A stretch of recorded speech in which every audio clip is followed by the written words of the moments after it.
Muy buenos días a todos, bienvenidos a mi canal. Mi nombre es Pablo Muñoz Iturrieta y en esta ocasión quiero hacer un video cortito con un especialista en psicología clínica sobre una pregunta que me llega de parte de muchísimas personas. ¿Qué es la ansiedad? ¿Cómo reconocer la ansiedad? ¿Qué poder hacer al respecto? ¿Dónde ir a buscar ayuda? Por eso quiero presentarles a todos ustedes a un gran amigo, el doctor Jordán Abud, quien es doctor en psicología clínica. Muy buenos días, Jordán, y gracias por estar aquí en el canal. Hola Pablo, buenas tardes acá y gracias por la invitación. Bueno, Jordán, muchísimas gracias. Ya hemos estado antes en este canal hablando sobre qué es la psicología realista, especialmente para darle herramientas a la gente para que se dé cuenta de que hay una psicología realista que busca ayudar a la persona, como también hay una psicología que se está pervirtiendo, que está formada por lo que yo llamo un grupo de chantas vendehumo que realmente en vez de ayudar a la persona a superar un trastorno, un problema, lo empujan más hacia ese precipicio y lo terminan hundiendo. Entonces, Jordán, queríamos hablar, una de tus especialidades tiene que ver con la ansiedad, los trastornos de la ansiedad. ¿Cómo los podemos definir? Está bien, mirá, si me permitís, y voy a intentar que sea la única, si se quiere, distinción conceptual, pero me parece que hace a los cimientos de los trastornos Ujú, de ansiedad, más que nada por la gente que sé que te escuche, que tiene una inquietud muchas veces más amplia que la sola psicopatología, sino una cuestión más bien, muchas veces también de orden moral y educativo. Con los trastornos de ansiedad en general o con el término ansiedad, hay un cierto, yo diría, un problema que surge paradójicamente por dos cosas.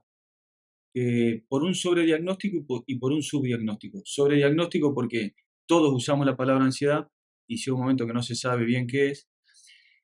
Y subdiagnóstico porque paradójicamente sigue siendo vigente que muchas veces hay un trastorno específico de la ansiedad, como puede ser el trastorno de ansiedad generalizada, o la fobia social, o el estrés postraumático, y el paciente sufre durante años recorriendo especialistas de todo tipo hasta que llega al diagnóstico específico. Esa es una realidad que sigue vigente, pero esta es la distinción que intento hacerla breve, pero que es fundamental.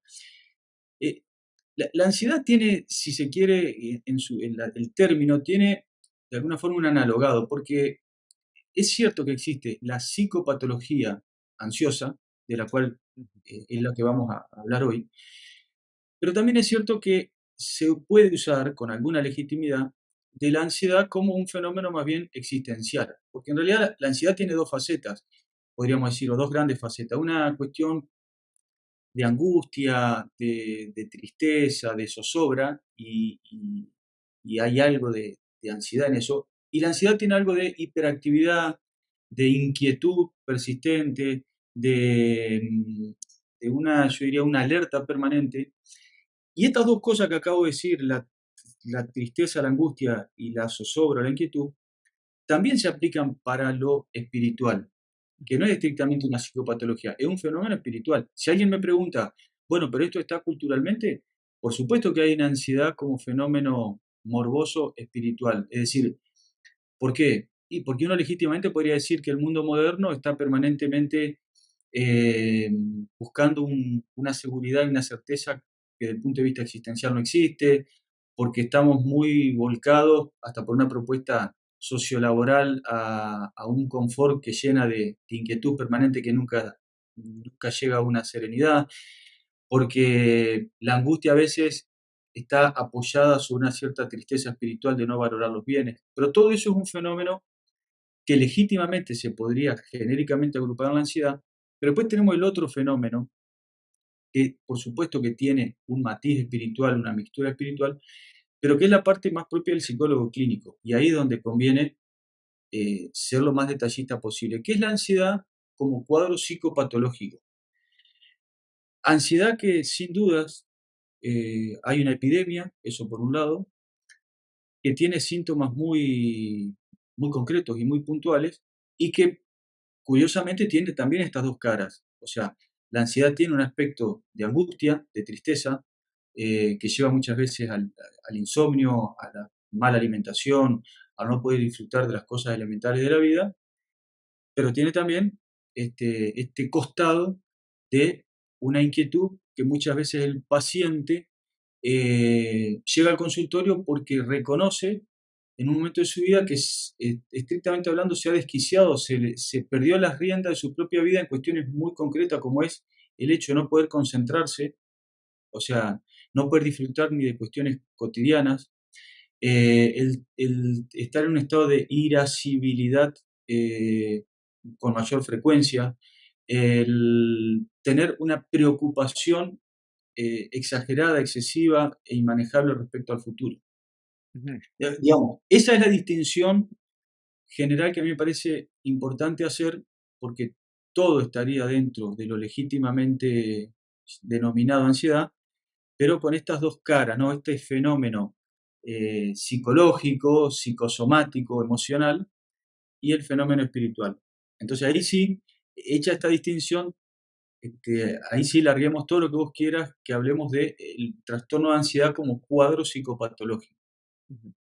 Muchas veces incluso se usa de la palabra ansiedad para referirse a la inseguridad, algo muy común hoy en día en los jóvenes, por ejemplo, jóvenes que tal vez debido a una mezcla, ¿no es cierto?, de sobreprotección por parte de los padres, a un problema cultural que nos rodea, yo creo que vivimos en una cultura hoy en día no basada en apuntar hacia un bien, hacia un objetivo, hacia un ideal, sino una cultura que apunta a escapar de males, ¿no? Es lo que yo en mi próximo libro llamo una orientación negativa, escapar de los males.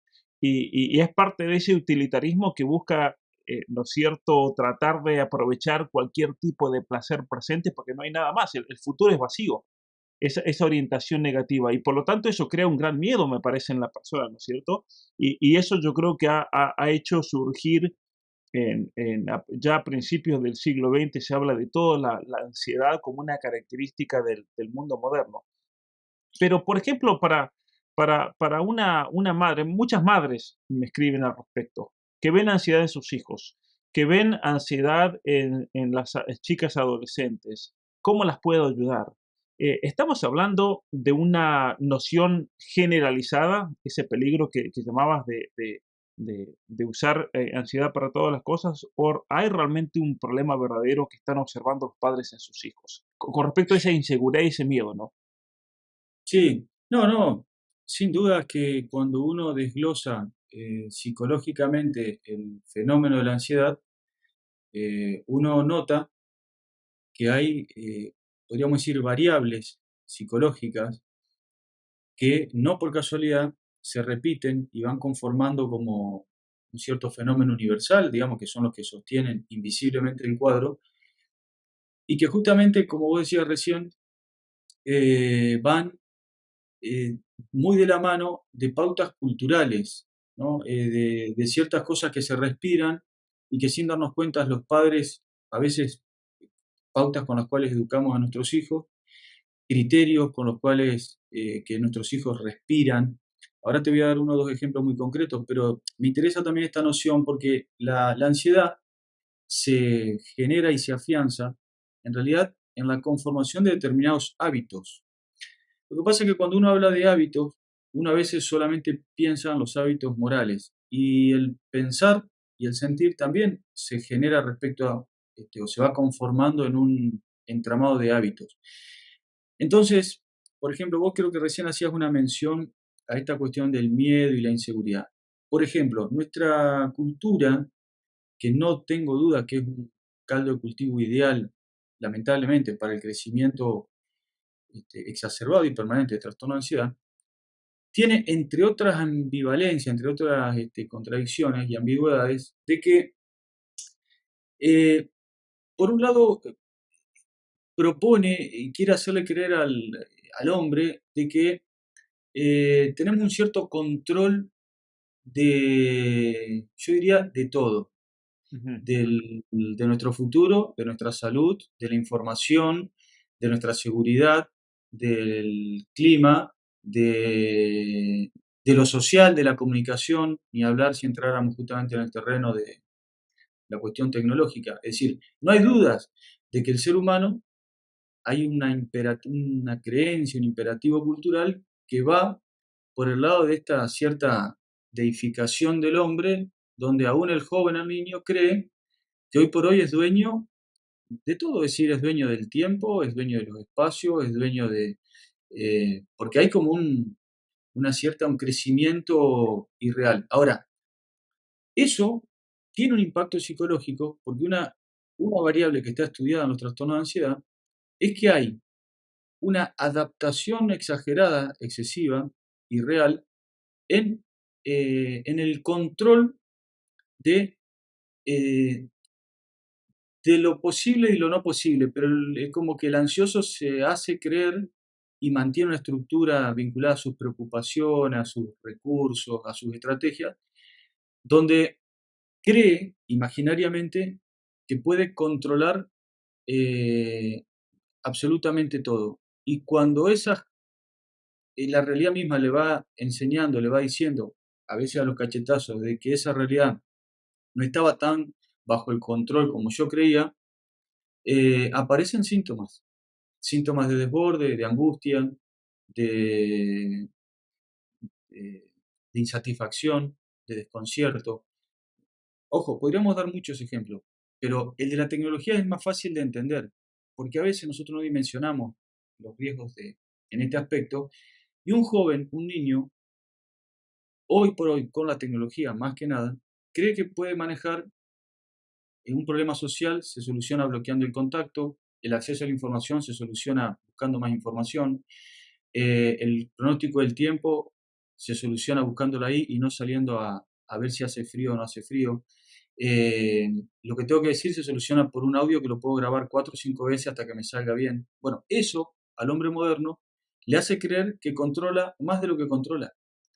Y eso en algún momento de la vida se rompe, por las buenas o por las malas, o tomando conciencia de eso, o cuando la vida me enseña, por las malas, de que somos más frágiles de lo que nosotros, nuestra cabeza ansiosa había imaginado. Entonces, por un lado, una faceta que se estudia y mucho, es esta mezcla de lo que se dicen las variables controlables y no controlables en el hombre, y es como que el paciente ansioso es el que tiene una excesiva preocupación respecto al futuro, pero subterráneamente se ha hecho creer de que esa preocupación con la cual imagina, piensa, toma recaudos, planifica, se preocupa, en términos generales, como si va a lograr controlar una realidad que después se termina imponiendo. Esa es una cara. La otra cara, que vos usaste la palabra miedo en los jóvenes, es que paradójicamente el hombre moderno es un hombre especialmente, particularmente, y yo en eso atentos los que somos educadores, padres, docentes, es una cultura miedosa. ¿Pero en qué sentido? En el sentido de que nos hemos desacostumbrado a enfrentar los miedos. Ante el miedo uno puede huir o enfrentarlo. Psicológicamente ya está comprobado que si yo no quiero enfrentar ni siquiera imaginariamente el objeto temido, por algún lugar de mi psicología eso va a aparecer sintomáticamente con angustia, con ataque de pánico. Es decir, así de sencillo como suena, por supuesto que es mucho más complejo clínicamente, pero lo que el hombre no quiere ni siquiera imaginarse, empezando por la propia muerte, Ujú, por una cuestión cultural, en algún momento de mi estructura, de mi disposición interna imaginaria o memorística, por algún lado eso de alguna manera se hace síntoma, o con un cuadro mayormente somático, un dolor este, cardíaco, una opresión torácica, dolores en general de panza, o lo que le pasa mucho al paciente ansioso, que es una especie de hiperalerta, de vigilancia de que algo malo va a pasar. ujú, No sé qué, pero ante cualquier cosa que veo o escucho, tengo miedo que pase lo peor. Pero esa hipervigilancia tiene la contracara de que, digamos, prefiero evitarlo. Tengo miedo que pase lo peor porque eso peor que lo tengo en mi interior, yo a su vez no lo quiero enfrentar. No quiero que me hablen de cosas malas ni de tener que enfrentar algo. Prefiero ir esquivando. Y en eso nuestra psicología humana es muy celosa, digamos, cuando nosotros hacemos las cosas mal, aún psicológicamente, en algún momento armonía interior, nuestra salud interior, se desordena y aparecen lo que se llaman los síntomas, que son obviamente muy, muy dispares. Si me permitís, para más o menos iluminar un poco eso, porque me parece clave todo lo que nos has estado hablando. Yo creo que cuando hablamos de problemas en la sociedad moderna, no solamente nos referimos a problemas ideológicos, que eso es más que obvio, ¿no? Los problemas ideológicos que están buscando transformar el modo incluso de ver la realidad, sino que eso también va a tener un impacto en la conducta de la persona, ¿no? La vida moral de la persona, pero también va a tener, como decías ahí, un impacto psicológico. Es decir, estamos frente a un problema psicológico gigantesco, una especie de epidemia. Y yo creo que hay varias epidemias psicológicas hoy en día. De hecho, en la literatura clínica está comprobado que a lo largo de la historia han habido, así como han habido epidemias que tienen que ver con enfermedades, también han habido epidemias de rasgo psicológico. Hoy en día, si alguien me pregunta cuáles son las epidemias psicológicas que vemos generalizadas, podemos hablar de los trastornos de identidad de género, por ejemplo, que tienen rasgos epidémicos, por así decir, por la manera como se están dando, por una especie de contagio psicológico. Bueno, algo que yo trato en mi libro Atrapado en el cuerpo equivocado y en el próximo que voy a sacar sobre ideología de género, que ahonda más la noción de epidemia psicológica.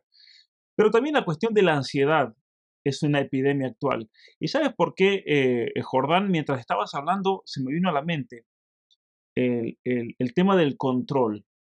Vivimos en una sociedad que está profundamente marcada por ese deseo de controlar la naturaleza, de controlar el futuro por lo más cercano al futuro que es la tecnología. Y eso es algo que es un giro que se da especialmente a partir de Descartes. Es muy marcado en el punto de vista de la Ujú. filosofía.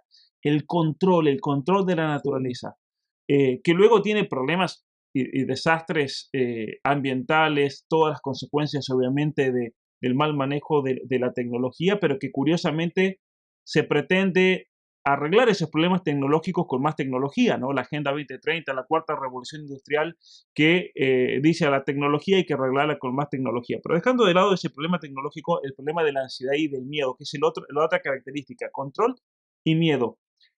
Todo lo que pasó con el bicho en el 2020, podemos hacer un análisis psicológico de la sociedad, el miedo a la muerte, el miedo, lo que hablaba de recién, los temores, que llevó a la gente a hacer cuestiones irracionales y a aceptar medidas irracionales motivados por la ansiedad. Y yo creo que lo que pasó del 2020 hasta la actualidad es un termómetro que nos puede decir en qué lugar del espectro, vamos a llamar así, de la ansiedad nos encontramos parados, ¿no? Sí, sin duda. Lo de toda esta cuestión del virus y todo este plan político de manipulación mundial puso, entre otras cosas, puso en evidencia la fragilidad no solo moral, porque lamentablemente, y la hubo, es decir, al menos la lección que teníamos que sacar era el realismo, la proximidad de la muerte, la fragilidad de la existencia humana, la posibilidad de arrepentirse, más bueno, y puso en evidencia que lamentablemente vivimos en un mundo pagano, pero también puso en evidencia la fragilidad psicológica, es decir, hasta dónde se puede llegar de irracionalidad, siendo que deberíamos tener una conducta prudente, pero prudente en el buen sentido, no desmesurada, sino... Y lo único que se vieron fueron medidas necias, de desquicio, irracionales, eh, más parecidas a reacciones animales que a reacciones de un ser, digamos, arquitectónico, racional, jerárquico, prudente y con un sentido proporcionado de las cosas. Entonces, por eso las situaciones de crisis como esa ponen en evidencia estos dos pies que a mí siempre me interesa eh, distinguir, pero no para separar, sino porque nuestra vida está conformada, obviamente, por nuestras potencias superiores, pero también por todo este dinamismo que nos deberíamos ocuparnos también, de modo especial los psicólogos. Ujú. Y esto que vos decías, yo no tengo dudas, y fíjate que también justamente son dos facetas muy interesantes para la práctica clínica. Eh, el atacar, destruir o la agresión que el hombre moderno hace al orden, tanto el sobrenatural como el natural, eso tiene sus costos y esto debería gritarse desde los tejados, porque los costos no son solo sobrenaturales o de premio o de castigo eterno, sino que romper el orden, declararle la guerra a Dios y a su orden, al orden creado, por supuesto, tiene también costos, desintegran al hombre interiormente, lo hacen un hombre incapaz de alguna manera de ser dueño y ordenar sus pasiones y no caer, digamos, en determinadas patologías que, como vos decías, son fruto de ese orden. Ahora, para mí lo que es muy interesante, pero simplemente lo enuncio porque no es el tema específico, nosotros tenemos, pero otro desafío más todavía me parece, que es como la contracara, que es cómo se hace para convivir en un mundo que le declara la guerra al orden y a su vez tampoco perder la salud mental o la salud psicológica. Ujú, Porque quien quiere conservar el sentido común y una cierta armonía interior, hay que estar en un mundo como este sin caer en cierta tristeza y en cierto miedo y en cierta agresividad. Es decir, es como que nuestro desafío va por partida doble. Va, por un lado, en saber que si rompemos el orden, así como cuidar el orden nos cuida, romper el orden y el orden se cobra de alguna manera porque nosotros somos parte de ese cosmos, entonces se paga. Ahora encima, si uno entiende esto y quiere cuidar el orden, también aparece este segundo desafío, que es cómo no sucumbir a la ansiedad, aún sintomática, es decir, cómo, digamos, no padecer de un insomnio, problemas digestivos, problemas de inquietud cognitiva, de desconcentración, en un mundo que en realidad empuja permanentemente y en todo a eso. Es decir, es toda una cuestión, vendría a ser cómo hacer para de alguna forma vivir, bueno, Cristo nos anunció que vamos a estar perseguidos. Bueno, va a ser un desafío. ¿Cómo es estar perseguidos y por un lado no perder la fe, pero tampoco perder la salud mental? ujú. Porque es parte del realismo clínico ser consciente que las persecuciones, el vivir en un mundo hostil y mil cosas más, generan algún tipo de impacto emocional del que hay que ser consciente. Porque, bueno, porque somos seres, espíritus encarnados y esas cosas, es como que alguien diga, no, a mí el mundo entero me desprecia y me persigue, pero a mí no me afecta. No, no, lo probable es que me afecte. Lo que tengo que hacer es, de alguna manera, sobreponerme a eso. Bueno, digo, lo mismo pasa con la ansiedad. El gran desafío es cómo hacemos para mantenernos sanos, que la ansiedad no nos deteriore, no nos baje en la calidad de vida y haga que nuestra vida quede inmersa en todos estos síntomas, que insisto, son hasta físicos, porque la ansiedad tiene mucho de contracturas, dolores musculares, dolor de cabeza, insisto, mala alimentación, temblores, sudoración, pero también los demás síntomas. Es decir, ¿cómo hacemos para que no caer en un estado, por ejemplo, de alerta permanente, de vigilancia, teniendo lo que es muy propio del ansioso, una, una permanente seguidilla de pensamientos catastróficos, que ante cualquier estímulo, cualquier cosa que yo escuche, ya me angustio porque automáticamente me imagino lo peor. Ujú, Bueno, eso lo voy a tener que ver terapéuticamente, porque me voy a terminar enfermando. No puede ser, si yo suena el timbre de mi casa, escucho una noticia, me llaman por teléfono o cualquier estímulo me dispara una alerta físico y emocional. De alguna manera tendré que verlo porque eh, me voy a terminar enfermando, cosa que ya está demostrado, digamos. No, me ¿y parece cómo? que más. Claro. ¿Y me parece importante ese otro aspecto, ¿no es cierto?, de la salida terapéutica, que no hay que tener miedo de acudir a la ayuda cuando eso se necesita. ¿Qué criterios, de manera general, puede tener una persona no solo para sí misma, obviamente, pero también para aquellos que tienen a cargo una familia, que se den cuenta y que noten que un hijo está pasando por cierta situación que tal vez es necesario acudir a esa ayuda extra, ¿no? Esa ayuda terapéutica sin la cual tal vez no es posible para esa persona salir de esa situación por sí sola. ¿Qué qué síntomas o qué ejemplos nos darías para ayudar a una madre o un padre en una situación así? Está bien. Sí, está bien, digamos, esa pregunta, por un lado, es clave y yo, digamos, podríamos dar muchos síntomas y seguramente que en esto me voy a quedar muy corto, pero habría algo que tal vez podríamos decir que es si se quiere, la columna vertebral de la cual en algún sentido después se ramifican otros síntomas. Lo que en realidad conviene ver, el tema de la ansiedad en general se la vincula con alguna razón muy directamente con lo que se llama la preocupación excesiva. Me parece más apropiado decir la preocupación patológica, porque excesiva es difícil de medir. Cuándo una preocupación Ujú, está mal porque es excesiva o no. En realidad yo diría, la preocupación como actividad mental, que sería, podríamos decirlo, también hay muchas definiciones, pero muy genéricamente, una irrupción permanente de ideas, imágenes, sospechas, temores sobre un futuro necesariamente malo y sobre el cual no voy a tener recursos suficientes para afrontarlo y superarlo. Eso sería, por definirlo muy caseramente, qué es una preocupación. Entonces, ¿qué es la ansiedad cuando uno lo ve en un niño o en un adulto? Por un lado, cuando uno nota que hay una preocupación, o sea, esta irrupción permanente de pensamientos que no están cotejadamente o que no están contrastados con la realidad, es decir, uno nota que la preocupación va más allá, es sobre un futuro de algo que todavía no pasó, que es más negativo de lo que en realidad el de al lado sospecha que va a ser, o sea, hay un cierto pesimismo, un catastrofismo, que también es una palabra que se usa mucho.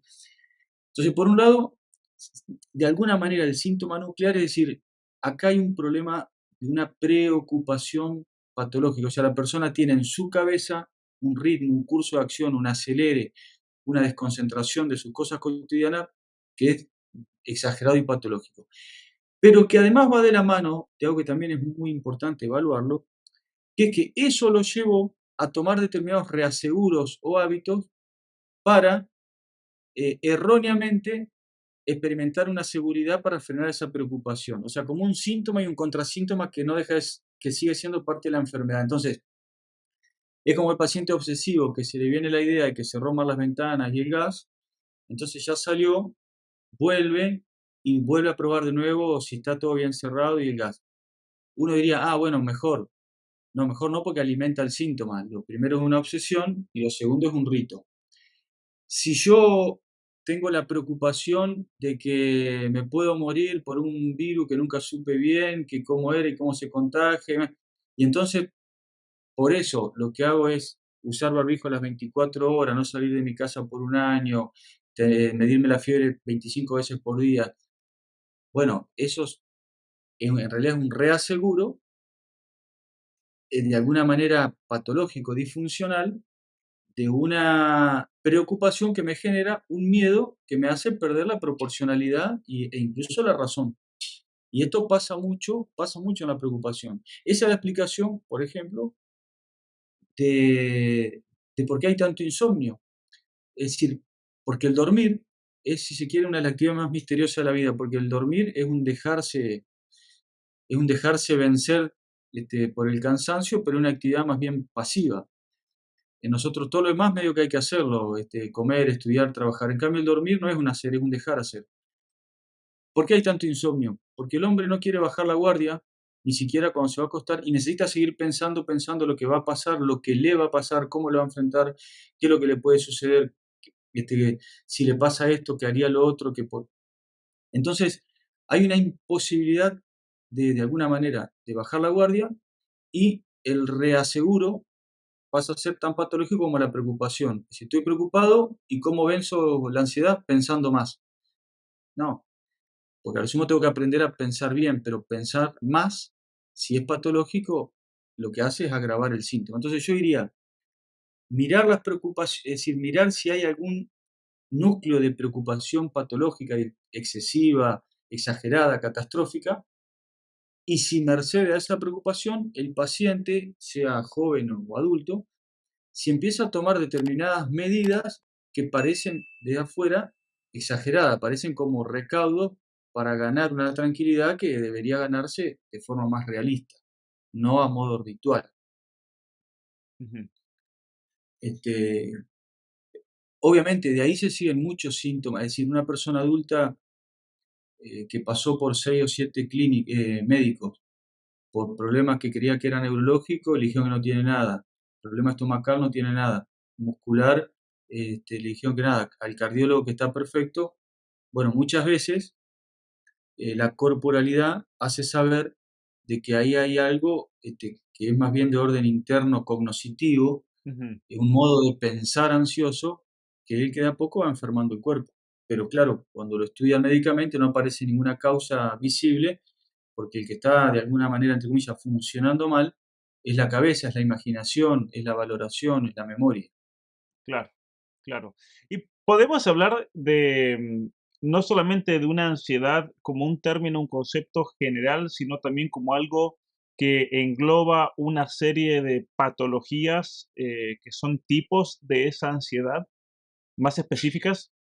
Sí, totalmente. Lo que pasa es que, bueno, eso es a nivel mundial, por una cuestión de unificación del lenguaje, si bien hay críticas muy serias y muy profundas que hay que hacer, que es el DSM-5, Ujú, que es la clasificación internacional de enfermedades mentales, que insisto, por supuesto que le subyace también a eso una ideología que hay que conocerla. O sea, pero en realidad, efectos de unificación de los trastornos de ansiedad, por ejemplo, en ese espectro se agrupa no solo lo que popularmente conocemos como estrés, que lo más parecido en el DSM-5 es el trastorno de ansiedad generalizada, sino que también ahí se desagregan dentro del mismo espectro ansioso, por ejemplo, la fobia social, ujú, que también es una patología bastante subdiagnosticada porque justamente se toma como una simple timidez y hay personas que sufren mucho, que se deprimen como secundariamente a esa patología y que se pierden muchas cosas por eso.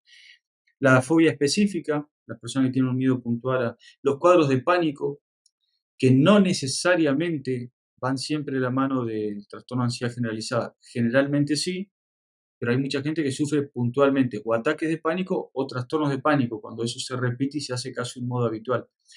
O ujú, algo que también, la verdad que vale la pena ocuparse porque es un cuadro a veces también desatendido, que es el trastorno por estrés postraumático, que es cuando un hecho puntual y concreto identificable dispara una cantidad de mecanismos ansiosos que estaban latentes pero no habían aparecido como cuadro. Y un robo, bueno, una agresión sexual, una situación de violencia, consolida esos síntomas y la verdad que también se la suele pasar mal. Bueno, todos esos, por nombrar los principales, están dentro del espectro de los trastornos de ansiedad. ujú, ujú. Y que muchas veces una persona erróneamente puede pensar de que ese hecho particular sea la causa de su trastorno, pero en realidad eso fue lo que desencadena algo que tal vez se venía acumulando, ¿cierto? Sí, totalmente. En general, la psicología moderna, en general, digo, no le ha dado mucha importancia a algo que es clave y incluso es la clave de comprensión del dinamismo psicopatológico, que es la noción de hábitos y de disposiciones. Por esto que voy a decir. Entonces, Ujú, nosotros no solo tenemos hábitos morales, tenemos también hábitos y disposiciones por nuestra crianza, lo que hemos vivido, por nuestro temperamento. Y a veces esas disposiciones se manifiestan y, por ejemplo, en la ansiedad se consolidan y nos deterioran un poco la calidad de vida. Pero a veces no se manifiestan y recién se expresan o entran en crisis cuando nos pasa algo. Entonces, por ejemplo, hay gente que dice, bueno, no, está muy inseguro o se le ha deteriorado, no sé, la autoestima y llora con facilidad y no se anima a hacer nada. Bueno, a lo mejor ya estaba eso. O sea, tenía una imagen de sí mismo que estaba muy golpeada y que pero no se había hecho evidente porque hasta el momento ninguna circunstancia la había precipitado en una crisis. Entonces, sucedió algo que en un segundo le genera un golpe muy fuerte al autoconcepto y ahí queda en evidencia lo que ya estaba un poco latente. Eso suele pasar. claro. claro, claro. Ahora, otra gran dificultad me parece a mí es al momento de decir, bueno, tenemos una persona que reconoce que está pasando por algún tipo de problema, una psicopatología, reconoce que tal vez un hijo, una hija necesita ayuda, terapia.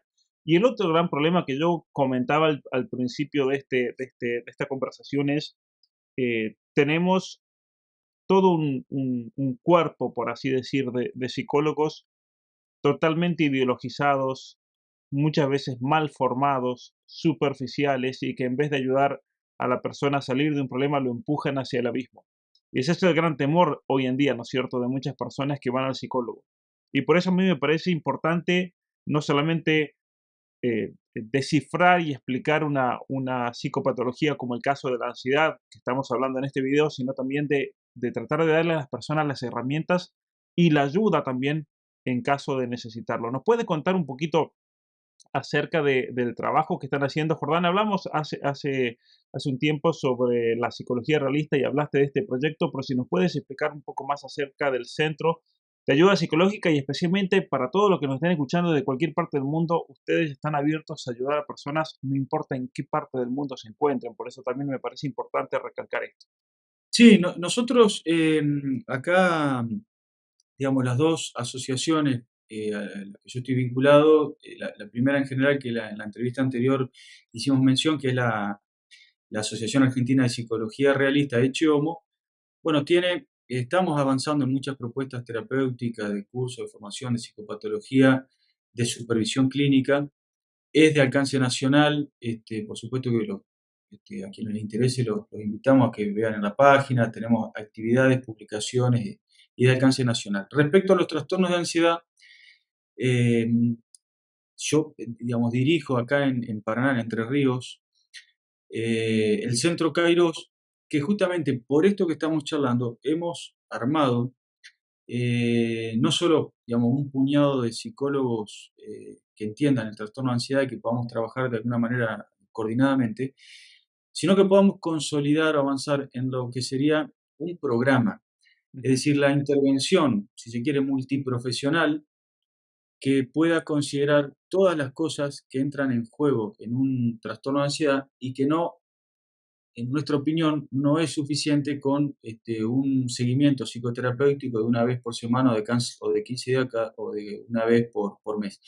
Porque en eso yo en particular estoy convencido que a efectos de la atención de los trastornos de ansiedad no puede no intervenir, bueno, al menos una supervisión farmacológica, no estoy diciendo siempre una indicación, pero una consideración de la conveniencia o no por medio de una psiquiatra, una terapista ocupacional que vincule la ansiedad con el deterioro de la calidad de vida cotidiana que hacen los terapistas, una kinesióloga que enseñe al ansioso a respirar, a relajarse, o sea, que le enseñe al ansioso que tiene un cuerpo, básicamente, o que es un cuerpo, porque el ansioso a veces parece un cerebro que camina, cree, ujú. y el cuerpo le hace acordar de que somos un compuesto. Bueno, algunos de psicología armamos lo que se llama entrenamiento cognitivo, que es tratar de enseñarle al paciente no solo a reordenar algunas cuestiones de orden experiencial, o sino también a pensar o a detectar aquellas formas de pensamiento que lo que hacen es consolidar el cuadro ansioso. Y bueno, el espacio de psicoterapia grupal que tiene su valor terapéutico, en particular en algunas patologías, por ejemplo en la fobia social, en el estrés postraumático. Tenemos un espacio de literatura porque al ansioso le cuesta especialmente detenerse y todo tiene que ser rápido, con resultados inmediatos y Ujú. enseñarle a detenerse y que los tiempos no los marque la exigencia pragmática de algo, sino el saborear y conversar sobre alguna poesía. Entonces el programa apunta bueno, a ver esa cuestión, en cuestiones de medicina, nutrición. Ujú. Generalmente el ansioso come mal. Eso te eh, iba a preguntar, el otro aspecto, ¿no es cierto?, de aprender a comer bien, ¿no? sí, porque en realidad lo que yo hay patologías que obviamente desconozco, no estoy hablando por todas. En particular, yo lo que más me he dedicado es a trastorno de ansiedad.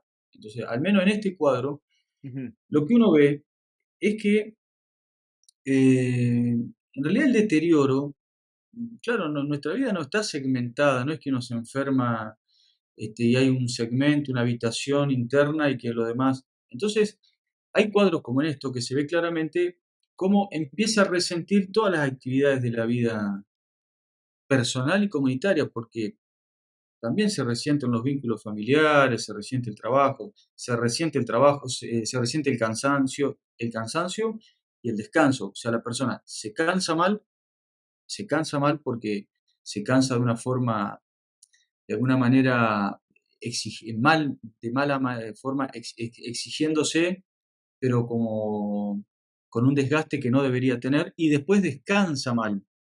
Entonces, eh, abarca una cantidad de cosas, y entre otras, algo tan cotidiano como es la alimentación, porque el ansioso mastica mal, come rápido, hace mal la digestión, eh, tiene problemas digestivos de todo tipo.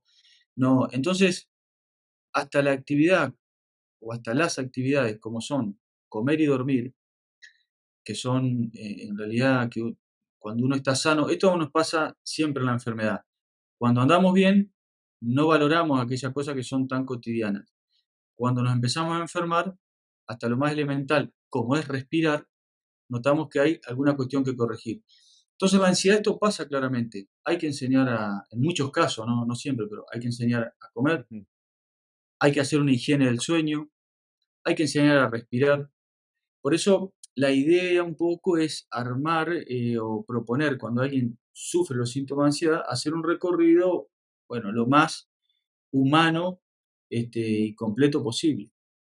Claro. Y eso me parece realmente un acercamiento muy humano y muy completo, que a veces es difícil de encontrar. Por eso quería que nos comentaras acerca de ese acercamiento terapéutico y especialmente para todos aquellos que tengan necesidad de este tipo de aproximación. Yo aquí en la descripción, en el comentario también voy a dejar fijo el link para el contacto del Centro Kairos y para todos aquellos que realmente necesiten de asesoramiento y de terapia, ahí lo puedan encontrar. Así que muchas gracias realmente, Jordán, nuevamente por iluminarnos sobre este tema tan importante, esta gran epidemia que estamos viviendo hoy en día sobre la ansiedad y especialmente para tratar de formar a todos aquellos que sigan este canal y tratar de ayudar a todas aquellas personas que realmente lo necesitan y espero que al menos en esto encuentren una luz y una esperanza. Bueno, gracias a vos, Pablo, realmente de corazón, porque, bueno, obviamente te ve mucha gente. Para nosotros es importante poder comentarle en qué consiste, cómo entendemos el cuadro y cómo consiste la terapéutica. Así que, sí, por supuesto que los que estén interesados, tenemos distintas instancias incluso para que conozcan un poco más de qué se trata el cuadro, que se comuniquen, que vamos a estar atentos. Así que muchas gracias por el espacio. Sí, y otra cosa que quiero mencionar antes de que me olvide también, Jordán, es que ustedes ofrecen capacitación e información para psicólogos. O sea, entonces, para aquellos que estén estudiantes de psicología, para aquellos que hayan ido a universidades y han salido de esa universidad hastiados, que no les han enseñado bien, han sido ideologizados, pero tienen el título en la mano y de alguna manera quieren hacer el bien a las personas. Si nos puedes contar también de ese, me había olvidado de eso, de ese otro aspecto formativo que tienen. No, sí, y ese aspecto formativo, al que por supuesto también y con todo gusto los invitamos, ese está más vinculado a esta asociación de alcance nacional que es Echeomo. Ahí si entran a la página de la Asociación Argentina de Psicología Realista, también efectivamente está esto que vos decís que hemos completado bastante el último tiempo. De hecho, este año vamos a hacer como una profundización del curso de psicopatología que hicimos el año pasado, porque hubo muy buena recepción y mucho interés, no solo justamente de Argentina, sino también de países latinos, eh, de manera que decidimos seguir con eso e incluso, bueno, hay publicaciones que están a disposición en la página, porque lo que hemos intentado hacer, nuestra inquietud es, nosotros tenemos un magisterio muy muy frondoso y muy profundo respecto a una psicología realista. Lo que sucede, y es la tarea que siempre debemos tener presente, es ser realista no es quedarse con el libro escrito en 1950, sino que es mirar lo que va pasando en el mundo de hoy Claro. y ofrecerle al mundo de hoy una recepción crítica y una actualización de aquello que hemos recibido. Eso pasa en psicología clínica como en tantas cosas más. Entonces, nuestra intención es tomar lo mejor del magisterio grecolatino, por decirlo de forma muy general. En Argentina hay una tradición de psicología realista hermosa y frondosa de los últimos 50, 60 años. Y bueno, y después sí, por supuesto, tener que a- aceptar el desafío de hacer una lectura crítica de los aportes de la psicología moderna y viendo, bueno, esto cuidado con esto nos parece bien, Claro. esto es curativo. Y por eso que hemos agregado actividades, por ejemplo, este año se va a empezar presencial, pero después se va a hacer seguramente virtual, de Ateneo de Supervisión, de psicólogos que recién se reciben o estudiantes avanzados y que les necesitarían saber cómo se atiende un paciente, cómo se evalúa un cuadro, cómo se arma un plan de estrategias terapéuticas, cosa que por ahí no se aprende en la facultad, al menos de forma realista. Bueno, tratar de abrir esos espacios que en eso estamos. Bueno, eso me parece realmente fenomenal y poder ofrecer ayuda no solamente a las personas particulares, sino también a los especialistas para tratar de llenar un vacío y que cada persona, cada especialista, psicólogo que quiera realmente crecer en su profesión pueda encontrar en ustedes unos aliados, compañeros y especialmente una guía que es más que necesaria. Así que nuevamente, Jordán, te quiero agradecer enormemente, desearte lo mejor con todo el gran trabajo que están haciendo y bueno, saber que cuentan conmigo siempre para lo que necesiten y gracias nuevamente por tu aporte, especialmente de algo que conoces en profundidad, que son los trastornos de la ansiedad. No, gracias a vos, Pablo, gracias por tu generosidad. Bueno, nos vemos la próxima. Bueno, un abrazo grande, un abrazo grande. Todo el trabajo que realizo en este canal es gracias a la generosidad y apoyo de cada uno de ustedes. Así que si quieres colaborar para que pueda continuar ofreciendo cursos gratuitos y videos de formación sobre distintos temas de actualidad, te quiero invitar a que me apoyes ya sea como miembro especial de este canal o por medio de una suscripción en Patreon. Muchas gracias y hasta la próxima.